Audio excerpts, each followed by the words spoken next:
पुढची बातमी आहे ती कुंडलिका नदीच्या संदर्भातली।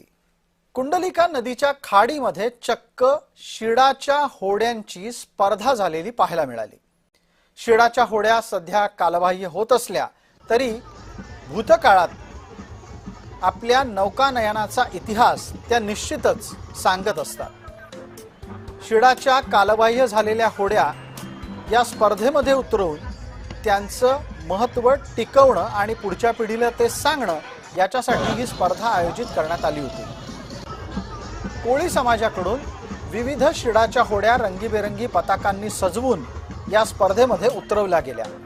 या निमित्तानं एकविरा देवीची पालखी सुद्धा होडीतून मिरवत नेण्यात आली। नागरिकांनी ही स्पर्धा पाहण्यासाठी खाडीच्या किनारी भरपूर गर्दी केली होती।